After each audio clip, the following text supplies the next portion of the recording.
नगरोटा में एक महीने में एक ही दुकान में दूसरी बार आग लगाने से परेशान पीड़ित दुकानदार के परिजनों और स्थानीय दुकानदारों ने चक्का जाम कर दिया। उन्होंने आरोप लगाया है कि आग दूसरी बार किसी ने जानबूझकर लगाई है।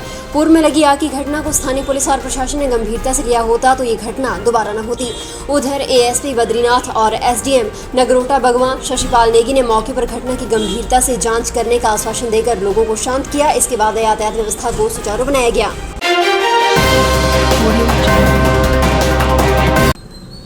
राजधानी शिमला में संजौली के इंजन घरबाड़ में एक मकान में अचानक आग लग गई। सुबह करीब 10:30 बजे छोटा शिमला स्थित अग्निशमन कार्यालय को मकान में आग लगने की सूचना मिली। माल रोड से भी अग्निशमन कर्मचारी गाड़ियां लेकर मौके पर पहुंचे। अग्निशमन कर्मचारियों ने स्थानीय लोगों की मदद से 1 घंटे के भीतर आग पर काबू पा लिया। सबसे पहले घर से गैस सिलेंडर बाहर निकाले गए। अगर गैस सिलेंडर में आग लग जाती तो बड़ा हादसा हो सकता था। घनी आबादी वाला क्षेत्र होने के चलते आसपास के मकानों को भी नुकसान हो सकता था। अग्निशमन कर्मचारियों ने साथ लगते मकान की छत पर चढ़कर पानी की बौछार करके आग पर काबू पाया। इसके बाद वे खिड़कियों से मकान के भीतर पहुंचे और सुलग रहे सामान की आग को बुझाया।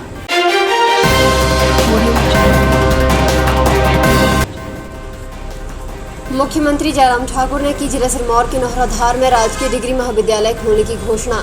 मुख्यमंत्री जयराम ठाकुर ने जिला सिरमौर की रेणुका विधानसभा क्षेत्र के नौहराधार में 162 करोड़ रुपए लागत की 80 विकासात्मक परियोजनाओं के लोकार्पण और शिलान्यास किए। मुख्यमंत्री ने नौहराधार में भारी जनसभा को संबोधित करते हुए नौहराधार में राजकीय महाविद्यालय खोलने की घोषणा की।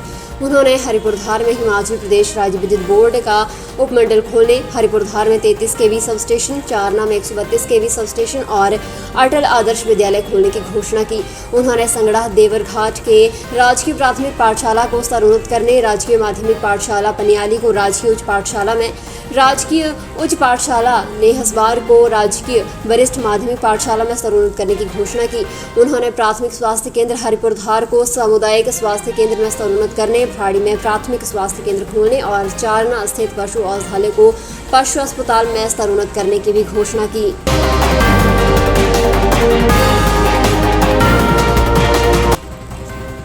पांवटा क्षेत्र के आसपास से गुजर रही नदियों को दिन रात अवैध तरीके से छाननी किया जा रहा है। क्षेत्र के करीब आधा दर्जन से अधिक स्थानों पर अवैध खनन को गुपचुप तरीके से अंजाम दिया जा रहा है।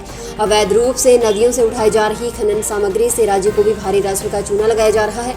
जानकारी के अनुसार विधानसभा क्षेत्र पांवटा साहिब की यमुना नदी में करीब आधा दर्जन से अधिक स्थानों पर अवैध खनन जोरों पर है। उधर डीएसपी पांवटा वीर बहादुर ने बताया कि पुलिस में समय पर अवैध खनन कर रहे कारोबारियों के खिलाफ कार्रवाई करती रहती है और आगे भी ये कार्रवाई जारी रहेगी। इसके अलावा माइनिंग विभाग और वन विभाग भी अवैध खनन कारोबारियों के खिलाफ समय पर कार्रवाई करता रहता है।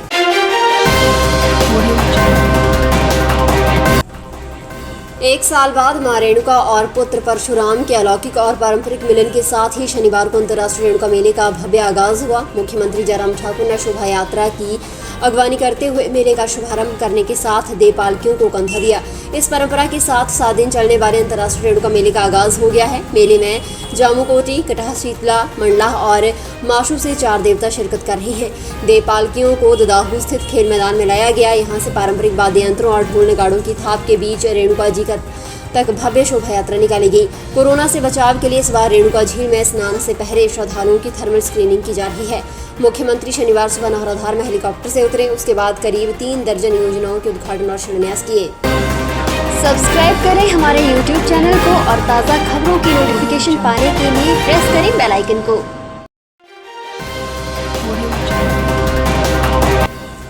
हिमाचल प्रदेश के उद्योग एवं परिवहन मंत्री बिक्रम सिंह ठाकुर ने कहा, चंडीगढ़ में पैसे के लेने देने के मामले में मेरा नाम साबित हुआ तो राजनीति से संन्यास ले लूंगा। शनिवार को राज्य अतिथि गृह पीटरहॉफ शिमला में प्रेस वार्ता के दौरान उन्होंने कहा कि राजनीति के क्षेत्र में 24 वर्ष हो गए हैं। मैं बड़े खानदान से नहीं हूँ, जमीन से जुड़ा व्यक्ति हूँ।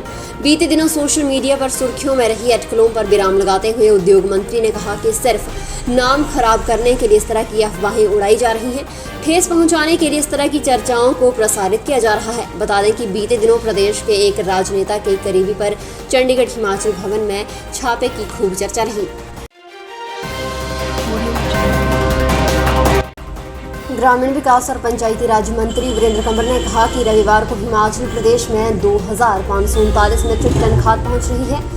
उन्होंने कहा कि गुजरात के कांडला में इफ्को के प्लांट से खाद भेजी जा चुकी है, जो रविवार को हिमाचल प्रदेश के लगभग सभी जिलों में पहुंच जाएगी और सोमवार से किसानों को खाद मिलना आरंभ हो जाएगी।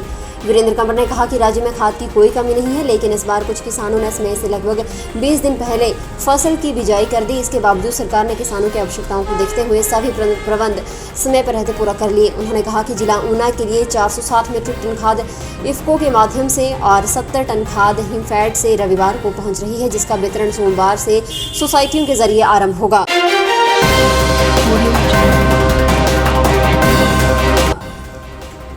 निजी स्कूलों के अभिभावकों के विरोध के चलते प्रदेश सरकार ने प्राइमरी कक्षाओं के विद्यार्थियों की 15 नवंबर से शुरू होने वाली नियमित कक्षाओं के आदेश को बदल दिया है। शनिवार को सरकारी छुट्टी के दिन उच्च शिक्षा निदेशालय की ओर से उपायुक्त शिमला सभी जिला उपनिदेशकों और निजी स्कूलों के प्रिंसिपलों को पत्र जारी कर निजी स्कूलों में प्राइमरी कक्षाओं के विद्यार्थियों को स्कूल बुलाने का फैसला स्वयं लेने की छूट दे दी है। सरकार ने 9 नवंबर के आदेशों में संशोधन करते हुए निजी स्कूल प्रबंधन को एसएमसी पीटीए से चर्चा कर इस संदर्भ में आगामी फैसला लेने की मंजूरी दे दी है। प्रदेश के शीतकालीन छुट्टियों वाले सीबीएसई और आईसीएसई के निजी स्कूलों के लिए सरकार ने फैसला लिया है। प्राइमरी कक्षाओं के विद्यार्थियों को स्कूलों में न बुलाने पर ऑनलाइन कक्षाएं नियमित तौर पर लगाने के निर्देश दिए गए हैं। राजधानी शिमला के निजी स्कूलों में बच्चे पढ़ाने वाले अभिभावकों के विरोध पर सरकार ने संज्ञान लिया है।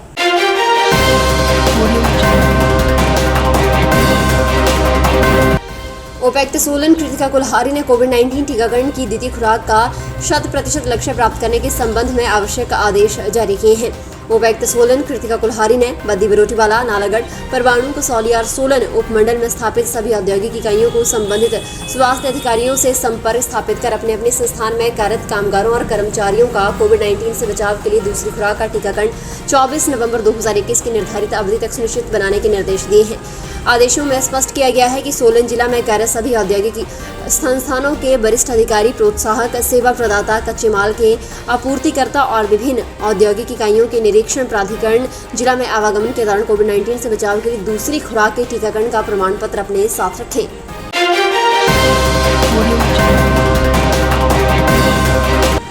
जिला ऊना में 100% कोविड टीकाकरण का लक्ष्य हासिल करने वाली पंचायतों को किया जाएगा सम्मानित। जिला ऊना के सभी पात्र नागरिकों को कोविड वैक्सीन की पहली डोज का टीका लगाया जा चुका है और 30 नवंबर तक 100% लोगों को वैक्सीन की दूसरी डोज लगाने का लक्ष्य निर्धारित किया गया है। इस बारे में जानकारी देते हुए उपायुक्त ऊना राघव शर्मा ने बताया कि प्रत्येक विकासखंड की 3 पंचायतें जो सबसे पहले अपने निवासियों का 100% टीकाकरण सुनिश्चित करेंगी, उन्हें जिला स्तर पर 5 लाख रुपए की प्रोत्साहन राशि से सम्मानित किया जाएगा। उन्होंने बताया कि जिला में 12 नवंबर तक 3,28,207 लोगों को कोविड टीकाकरण की दोनों डोजें लगाई जा चुकी हैं, जो कि निर्धारित लक्ष्य का 78% है। उन्होंने जिलावासियों से अपील की है कि वैक्सीनेशन अभियान में अपना सहयोग दें और आगे आकर शीघ्र अपनी वैक्सीनेशन पूरी करें ताकि निर्धारित लक्ष्य को 30 नवंबर तक पूरा किया जा सके।